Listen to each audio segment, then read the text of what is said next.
Hi, Raunak. Hi, Monu. How are you, Raunak? Good. Thanks for having me on your show. No, it's a great honor for the Daily Brunch, the viewers and the readers, to have a man like you who's so much into hospitality and food. So we're back on the food track. Introduce you to the people. This gentleman is Mr. Raunak Kundu.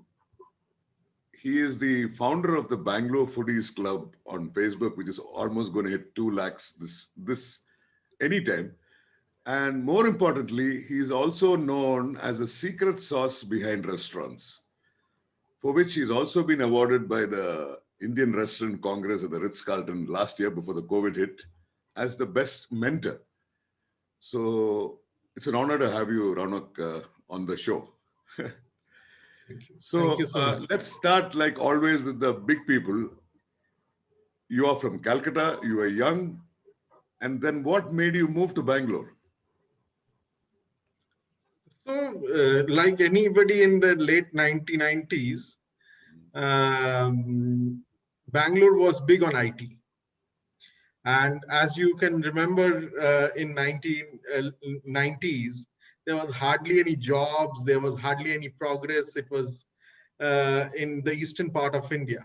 Absolutely. So I joined the IT bandwagon, and that's how I landed up in Bangalore. Bangalore, okay. And since then, Bangalore has been my karma bhumi, as I say, but my janma bhumi remains Kolkata.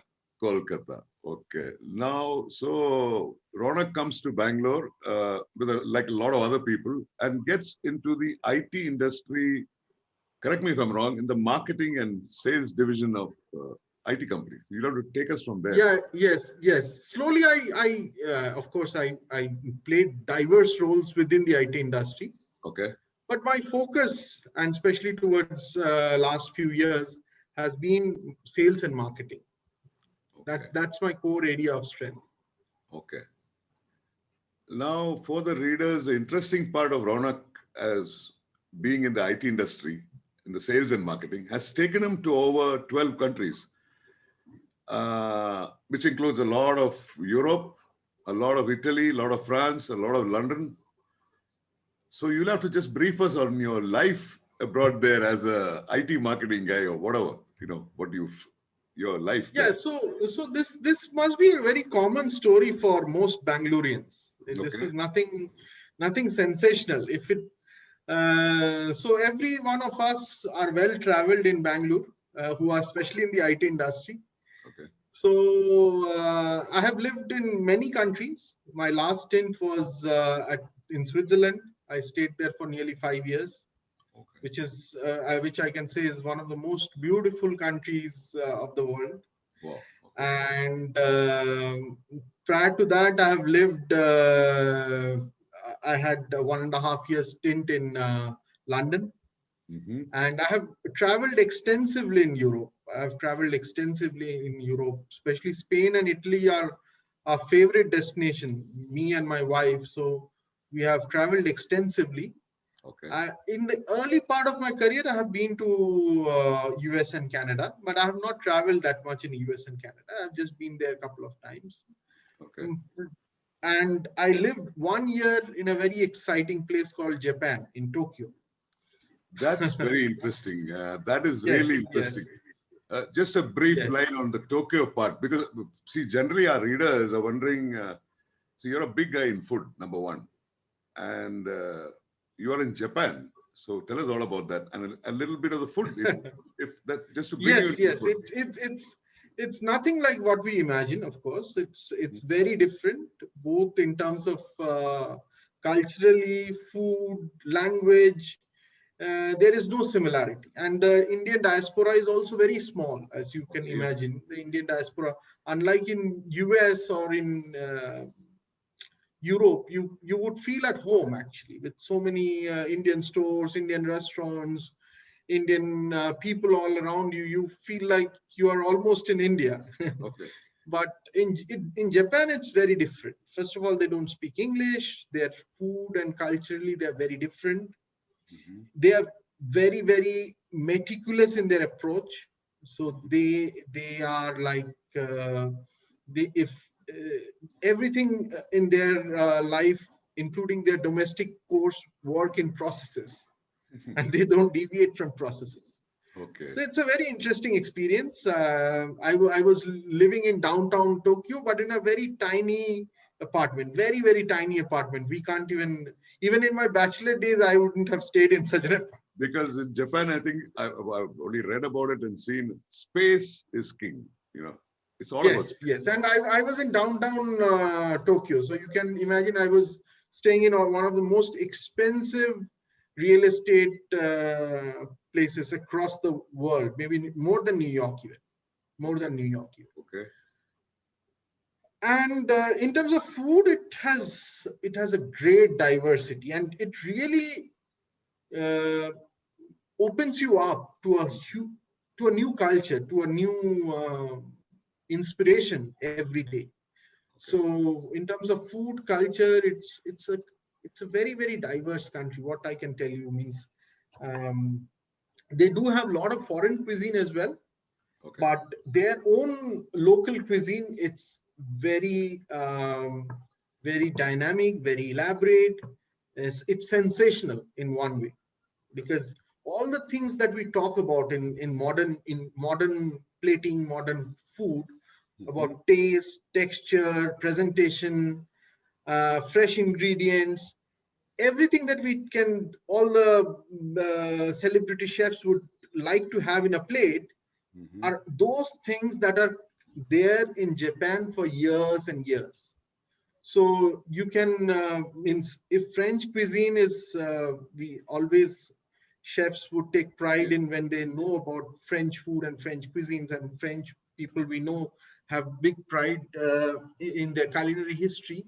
Yeah. But Japan is no less, and we have only, I think, explored the tip of the iceberg in terms of Japanese cuisine to the rest of the world. Of course, it's opening up now. Japanese chefs are now traveling all over the world. Okay. So after Japan, I was in Switzerland. After Japan, I was in Switzerland, but I came back immediately just before the Corona hit, and then I had other plans. But of course, last couple of years, I'm very much in Bangalore, and with my family. I have twin daughters, so raising them up is quite a bit of a task. So now I'll take you a little back. I think about 2013 when the Bangalore, by the way, Raunak is the founder of the Bangalore Foodies Club. For all the social media fans and Daily Brunch fans, he's got close to 200,000 people on the site. So how did it all start? Because that happened about 2013 October, if I'm right. Yes. About Bangalore Foodies Club, it was not a very planned thing. We wanted to have a small group of people, like-minded people, who would go out and dine in interesting restaurants, and share their experiences. Okay. That's how it started. It was a handful of people initially, and I must admit that the initial impetus was given because of a very unfortunate incident. Actually, there was another group called Foodies in Bangalore. Okay. That time it was around 8,000 or 10,000 people. And the founder of that group, his name is Mayur Chanagire. Okay. He was diagnosed of cancer. He was my age, and it was very unfortunate that he had moved to US for treatment. Subsequently, he passed away at a very, very young age. Okay. But he officially announced in his group that please join Bangalore Foodies Club, because I wouldn't be running this group anymore. I would be shutting it. So Foodies in Bangalore, they announced that we will be shutting it in a while. He didn't tell about his illness or anything of that kind, and that he is moving to the US and for treatment and all that. But he said that if you want to have a similar experience, and if you want to discuss and talk about your culinary journeys, please join Bangalore Foodies Club. Okay. So what happened is, we were a few hundred, And initially, and then there was a sudden impetus. A few thousand people joined our group. And from then we had no looking back. Okay. So from then we grew from strength to strength. Of course, there are multiple food groups, both in Bangalore and rest of South India. But we are kind of numero uno in terms of we were one of the first, and in terms of our content and engagement level, like at any point of time, there is 120,000 people who are live in our group. So which is quite a unique thing. Yeah. So Sorry. at any point in time, just to give you some statistics. Correct. At any point in time, there would be at least 150 posts a day. Some of our popular posts garner around 40,000 to 50,000 engagement. Excellent. So these numbers are quite startling, okay, even for brands, okay. Yeah. So now, since last year, what we have done is that we have slowly moved our focus from being a Facebook-oriented group. Okay. Of course, we used to do a lot of offline events pre-corona. We have now focusing more on Instagram, where we have around 8,000 people now. We have created around 10 WhatsApp groups. Okay. And we have also now diversifying into some of the new social media channels which are emerging. Okay, it's interesting because, like you said, at any point of time, by the way, I'm also a Bangalore Foodies Club member. I was very interested in the way the posting and the what do you call the communication between the people, members in the community. It's very active. Yes. But like you said, it's pretty startling for any brand or a restaurant outside to think that a post on Bangalore's Foodies Club has got so much of people watching at one shot. So it's very simple for any brand or a restaurant or online platforms which have grown so big due to the COVID. I would take a typical example of the readers, the daily brunch readers, is that like fresh to home. You want to buy fish, it's fresh to home. And I came across a interview between you and the fresh to home owner on Bangalore Foodies Club. So for him, he's kind of addressing about 2 lakh people at one shot. Is that what you're trying to tell us? Yes, yes. So what we have done over the years is that we have right now, we have structured it a little bit more over the years. There is a holding company which runs all the food groups. I have also a food group in Kolkata Foodies Club, which is around 20,000 people. Wow. Delhi Foodies Club, which is around 10,000 people. Okay. Mumbai and Hyderabad, which are 2,000 people each. I also, as you may know, that I also run this group for restaurant owners and Horeca segment called Secret Sauce Behind a Successful Restaurant. Yes. So I would call you Raunak Secret Sauce Kundu. That's that's how I call you. It's a very, very thriving group in terms of business community, for the business community, especially for those who are interested in the restaurant business. So together there are around 7 or 8 such large groups. Along with that, so there is now I have professionally I've started managing these groups. Okay. So we have a creative person, we have content editors, we have campaign managers. So we work with brands who wants to tell their story into this, whether it's B2B side or whether it's B2C side. Okay. So we have structured it in a very, very, what should I say, very, very channelized way over the years. Okay.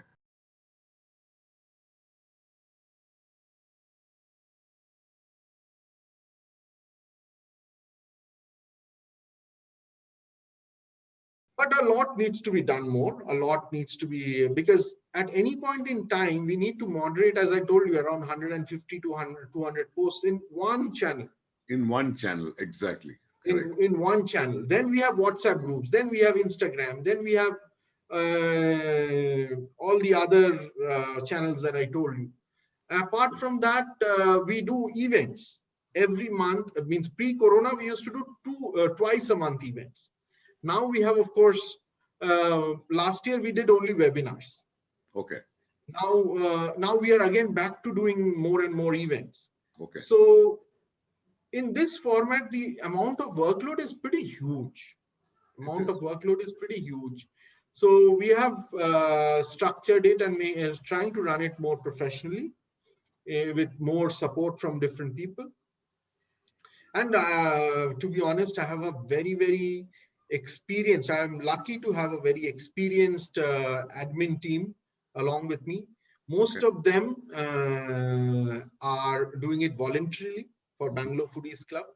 Okay. Of course, in 2-3 years time, some of them are refreshed, some of them leave, some of them join back.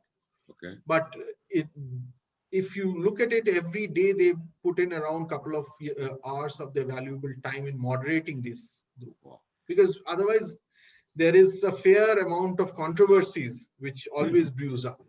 So we have to water down those controversies. Yeah. So is it a right thing to say, as a brand, looking at Bangalore Foodies Club and the way you're explaining things, that is, they're quite aware that they're going to be handled by a professional team of people in the social media. Not only Bangalore Foodies Club, not only your WhatsApp groups, whatever you're doing with your secret sauce behind you, and you have a team who's dedicated, because you require a team with the kind of numbers you're talking about. Yeah, so there are two things. First thing is that, of course, we have these Bangalore Foodies Club. Mm-hmm. But apart from that, I have this digital marketing company called Blue Chisel Business Solutions, which manages a lot of brands who are primarily based in Bangalore. Okay. Like we work with Rishta Foods. You spoke about Fresh to Home. Correct.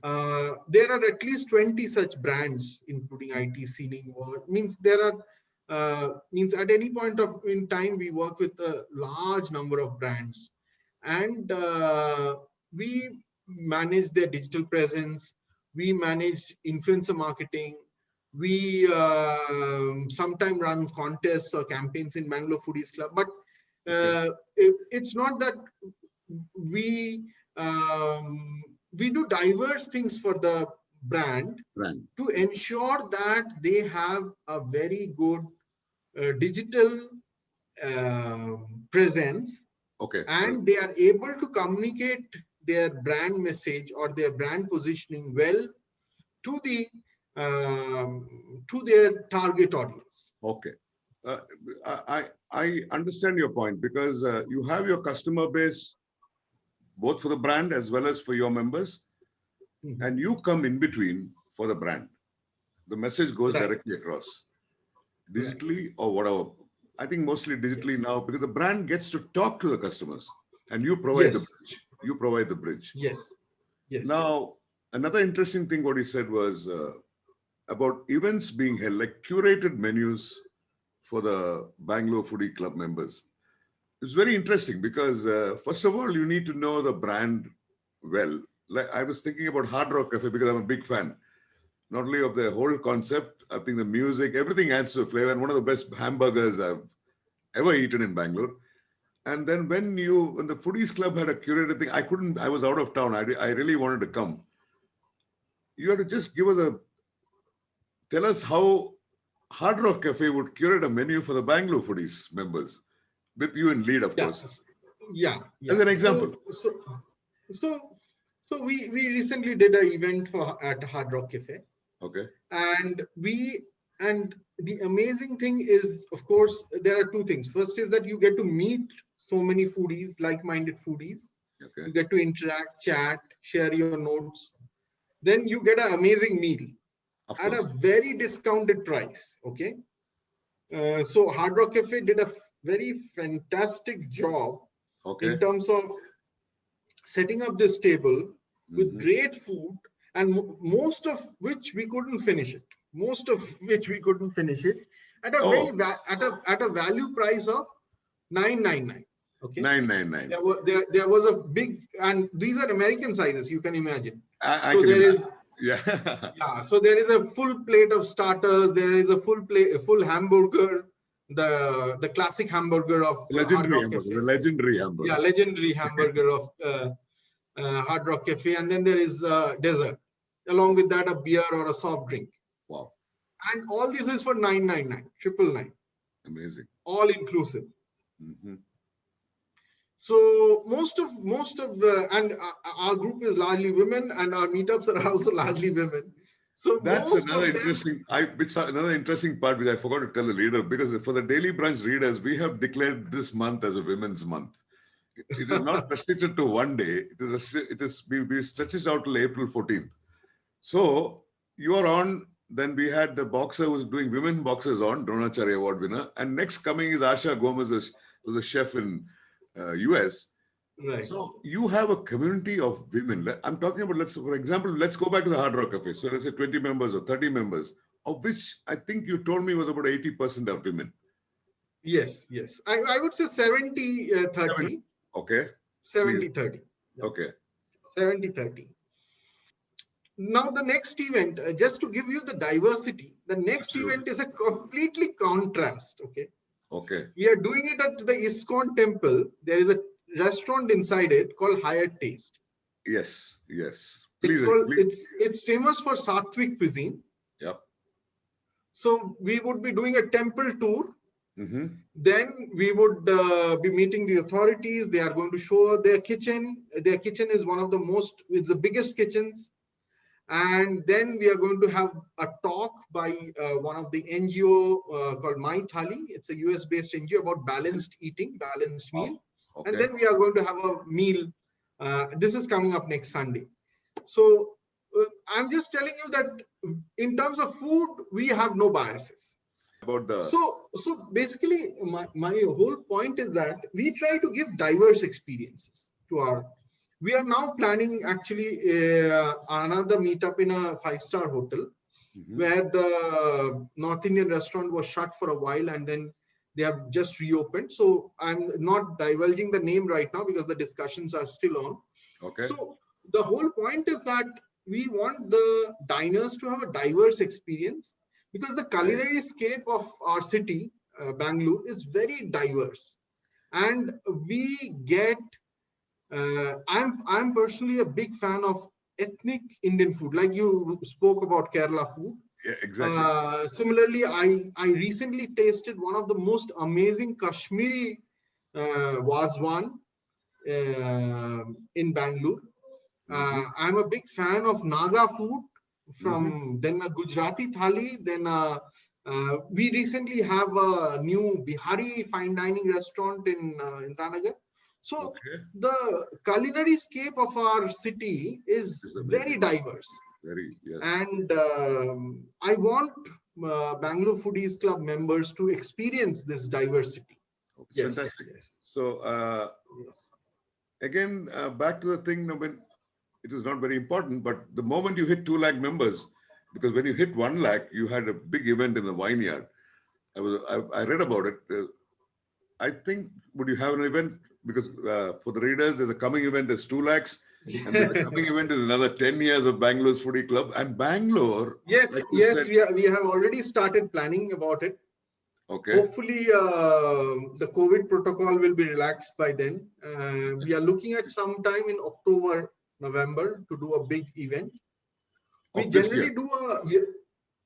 Sorry. Is it this year? This year, okay. This year, October, November, we are planning to do a big event. Okay.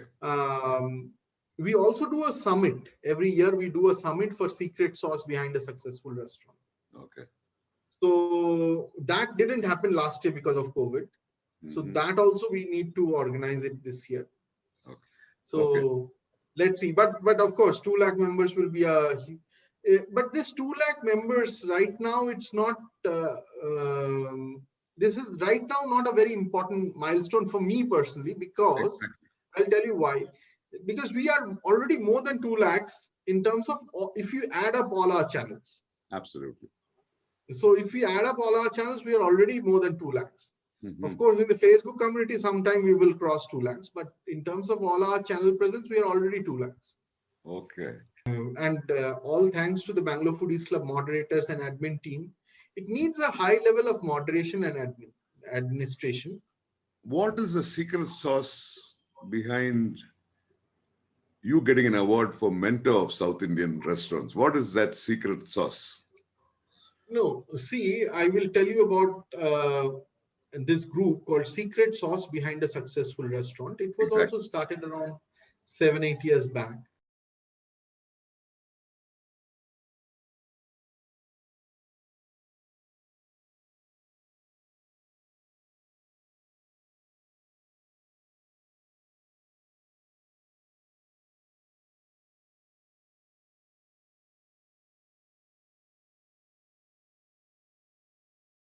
Mm-hmm. Now it is 20,000 people strong community. Again, Okay. we have different WhatsApp groups Mm-hmm. for that as well. Okay. What we have seen is that if a new restaurant owner or a new supplier or a new vendor, for them, this is an amazing place to be. Right. Amazing place to be because of the reason that they get to connect to any business directly without any middleman. So we have calculated that every week we do around 2.5 crores of transactions happen between different parties. Okay, without any intermediation. Without any intermediation. We have some preferred vendors. Mm-hmm. We have enlisted some of the preferred vendors that for utensils you go to this person, for recruitment you go to this person, for FSSAI you go to this person. Okay. But as such, there is no intermediation. So you can always say that's the B2B platform, the vendor versus the restaurant. Yes, right. It is completely a B2B platform. It is not a consumer platform. Consumers are not allowed or discouraged. If consumers join in, we try to remove them. Got that. It's not because there are certain discussions which are exclusively for B2B. Got it. So which of course we wouldn't like to discuss about pricing, Absolutely. about various other things. It's not for consumers, but it's an amazing marketplace. I would say it's an amazing marketplace. I started this group in association with Town Essentials. Okay. They were leading grocery suppliers. So I used to work in their marketing department. Okay. And so I started in collaboration with Town Essentials, this platform. And so we do a summit every year. Okay. And you can say almost all the leading names of Bangalore culinary scape, almost everybody from the F&B industry. And Harish Bijur has been the keynote speaker for the last couple of years. And Chef Abhijit Saha, Chef Manu Chandra, Chef Himaya. Chef Thimaya, Everybody. Thimaya, Yeah. everybody we had, everybody have graced this summit. And we had hundreds of new restaurants which have started taking inspiration from secret sauce behind a successful. Okay, that's an interesting part of this conversation is for the readers, I'm sure they wouldn't know. Let us say somebody who's got the wherewithal to open a restaurant in a hot city like Bangalore. He's got this passion, he's got this drive. He's got everything, but he just doesn't know what to do. I mean, I know a lot of people that way who would love to do that. So you're trying to tell me, if somebody with this kind of an idea to open a restaurant, speak to Secret Sauce, they will help you out. Or like you have done in your Secret Sauce summits also, which I went through. A restaurant, of course, it has its food, it has its location, it has its decor. What the Secret Sauce provides is all the other happening stuff. I understand. But what about somebody who wants to start a restaurant? Yeah, so first of all, I want to give you a disclaimer. It's a very complex business to get in. It's a highly complex business. So if you are cooking a great meal at home and if you are serving it to your friends and family and they are saying, wow, you should start a restaurant, don't fall into that.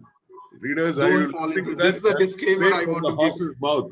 That's straight from the horse's mouth. All the friends, enjoy the food, Cook at home. That's it. Okay, go on. Yes, Go on, Monu. it's a very complex business. It's a very complex business, and most of the first-time restaurateurs, they don't understand unit pricing.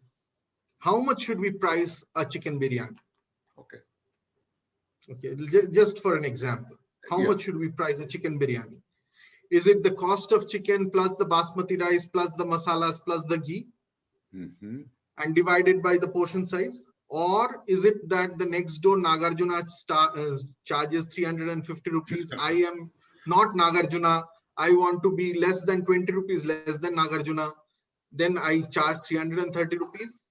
Or is the neighborhood auntie shop, some shop charges 180 rupees, but I am far better than auntie shop, so I charge 220 rupees. This unit economics we don't understand. Most first time restaurateurs don't understand this. So Correct. and that's where they after a year of running operations they say, oh no, this is not my business. So most restaurants, they start and they fail and they close. Okay. But so you should get some professional support. Professional support is in terms of if you come from the marketing and the front end, like service side of restaurant industry, then you manage that. If you are good in accounting, you manage that.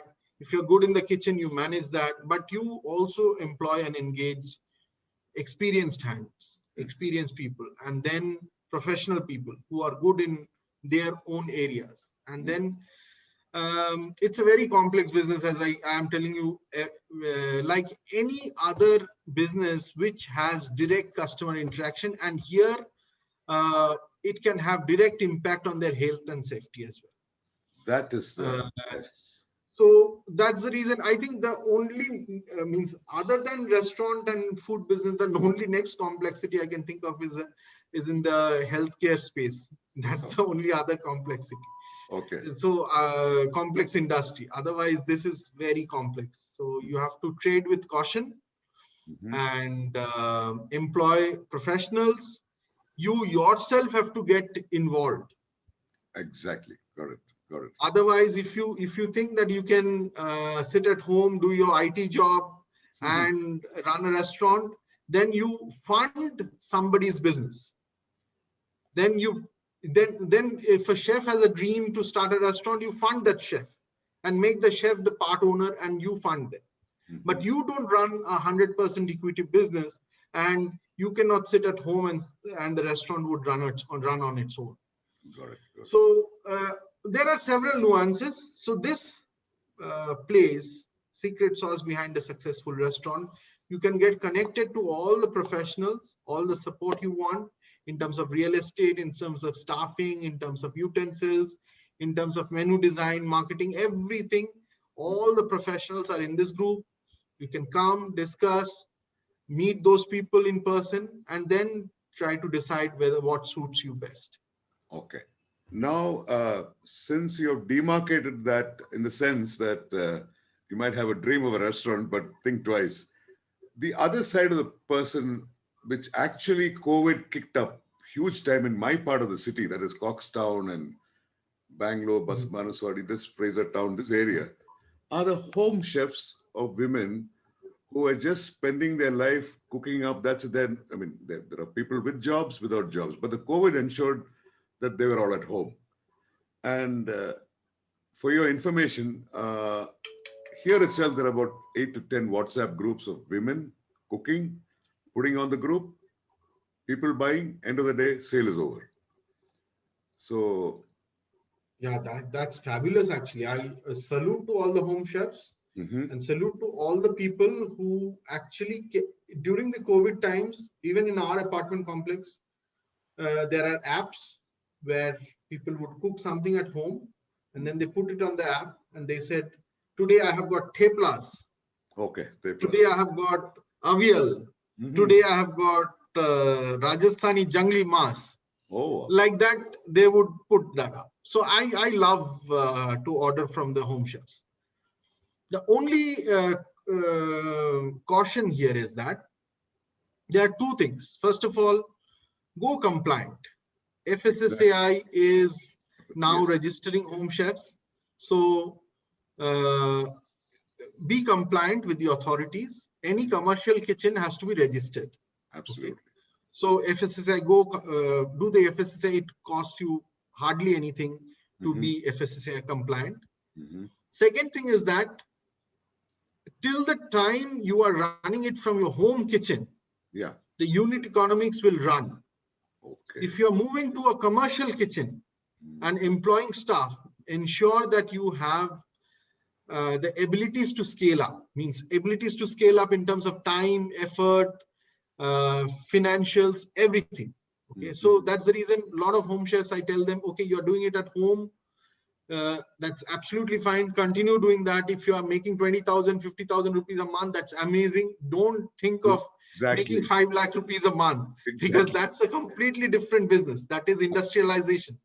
Exactly. It's industrialization. That's what I wanted to so-called differentiate. You know, it's very, very clear two paths.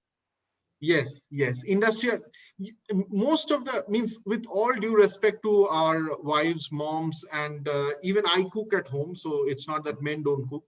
So I agree with you on that. Yeah. We, most of us have not worked in a professional range. We don't know how industrial cooking is supposed to be. So we don't know portion sizes, how to manage food costing. There are, as I told you, that it's a complex business.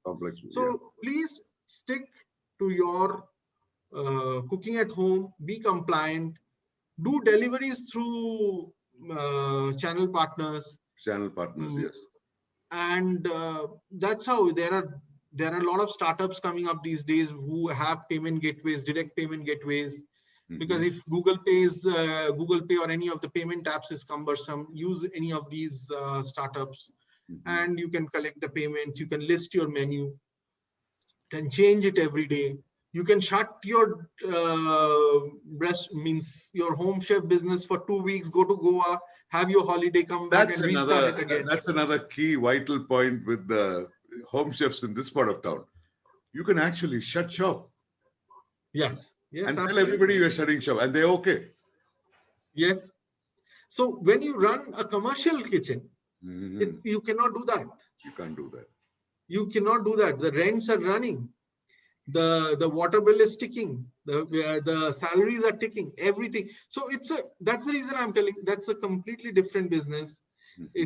And cooking up a good meal at home is completely different business. So it's okay.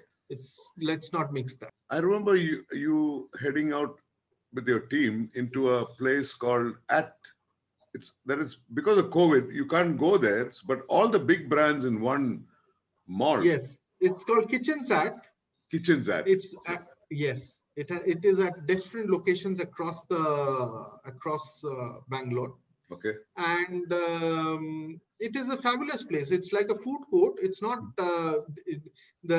you cannot sit and eat. Of course, there are some small tables and chairs as well. But almost all the big brands, whether it's Dindigal Biryani, Empire, Smooth Chocolates, there is a new brand coming in called Chicken. So a lot of them are there at one place. So you can pick up kebab from one place, biryani from another place, and sweet dish from the third place. And especially if you have a party at home, that's wonderful. So yeah, and they're open till late in the evening, late in the night actually. So it can be pre-party or post-party. You can plan to pick up. This thing called food tourism, I think you have mentioned in one of your seminars or in your news reports or something about food tourism and Grub Sante, like your art festivals. So what is the future of having a space someday like Singapore or something where people tend to come and sit down and pick out from all these brands you're talking about instead of just... Yes, so slowly it is happening. I think there are a lot of food walks in the city. Okay. Like Baswangudi, for that matter, is culturally, it is very, it has a rich history. Yes. And it's a great place to try out what I call it, like the South Karnataka Udupi style authentic vegetarian food, Kannadiga food, Karnataka food. there are some fabulous, of course, Vidyarthi Bhavan and Brahmin's Cafe and all those places are there. NMH. I studied over there and I lived a long time in Basangudi, so I have a strong connection with that place. But of course, Food Street, I feel that over the years have changed its character. Exactly. Yeah, Food Street now, if you see, there is all this Chinese food and all these roti, sabzi, and all the North Indian dishes or the Chinese dishes have taken over the traditional South Indian dishes that we used to get. Correct. Of course, there is a mix of that, of both of that. But what would be interesting going forward in Bangalore is that how we can showcase all these different cuisines that, like as I was telling, that there is some fabulous Naga restaurants in the city. Yes. Similarly, there is some fabulous Kashmiri restaurant. So how we can bring all these small niche ethnic cuisine in one place. I think getting to one place would be difficult. Maybe I'm planning to do a food festival or something and showcase their food, showcase their rich tradition. So it is up for everyone to plan something and do something about it. But yes, the diversity of Bangalore food scene is simply amazing. Amazing. I also must add that one thing is that Indian ethnic food, also in terms of Western food, so like European food or say Far Eastern food, there is a whole lot of choices today in Bangalore as well. So, since hotels are opening up and people are tending to go, how do you see the future of Bangalore food places? Iconic places open up more, new places open up more, people tend to go. Is it very important now, or is it? That's a question. See, unfortunately, last year was a it was an inflection point for the industry. So a lot of small restaurants and the small eating joints have closed, permanently shut shop. Partly because of lack of customers, partly also because of lack of staff, lack of experienced hands, because there was an exodus of people at one point in time. Yes. So right now, how I see the restaurant space, first is that if you take today, where we stand today, March 2021, what I see is that the breweries or open air restaurants are doing fabulous. Okay. Okay. So all the, like in JP Nagar, we have a large number of breweries. Correct. And also rooftop restaurants, rooftop bars. Any place which has an open air space, portico. Okay. They're doing fabulous. Fabulous in terms of they're doing 100% of pre-COVID revenue, or some are doing 120% of pre-COVID revenue. Okay. What is a problem? What still remains a problem is the mid-size restaurants. And restaurants in star hotels are also suffering because there are not enough diners, travelers. So that segment is still suffering. But one thing has become very essential, that you have to have a very strong story, a strong product. Yesterday, I was there in a Far Eastern restaurant in Indranagar.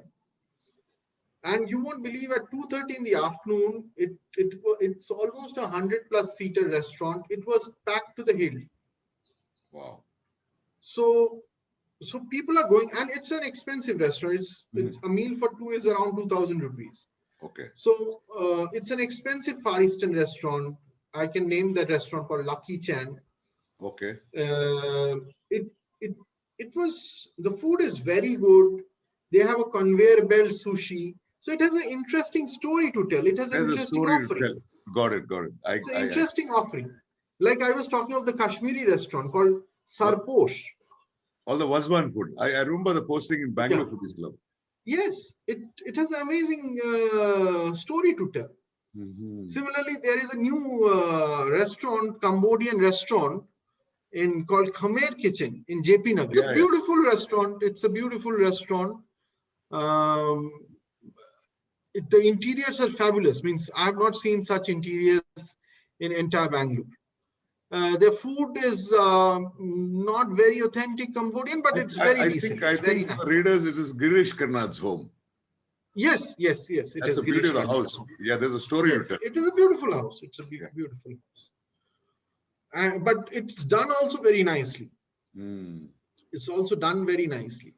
So see, such restaurants, such stories, such offerings has a market for it.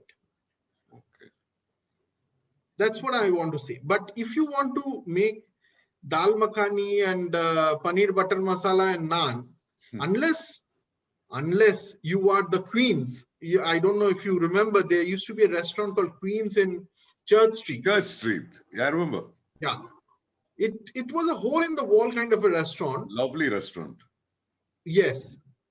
And they used to serve these food, this paneer, this traditional North Indian dishes. Yes. Unless you are Queens, unless you are Tandoor, got it. You don't have a place for yourself. Absolutely. Similarly, there is a huge, for the Malayali community, there is a. I don't know if you have visited this part of town called Suddigunte Palya, SG Palya, Christ School Road, just behind Christ College. Behind Christ College, go on. Behind Christ College. So there is a church. There is a church, and every Sunday there is a market where people bring all the produce from Kerala. So I have not been there. Means post-COVID. Means I am talking of pre-COVID. I have not. But still, it's a because you get those bananas and those yams and those red rice directly from Kerala. I wish they would have got Karimin also with them. I like that. So there is a market for it, and there are so many nice restaurants, small restaurants where you can have amazing Malayali food over there. Okay. Similarly, there is a new shop which is opened in Outer Ring Road for Bengali food called Sussadu. They are selling authentic Bengali stuff directly flown in from Kolkata. There is near CMH Road, there is a wonderful Mangalore store in Indranagar. They get all their lotus stems and all those Mangalore pickles, everything directly sourced from Mangalore. So, when you have such offerings, COVID, no COVID, people will always throng your place. A strong offering with a story is what Raunak is telling the readers.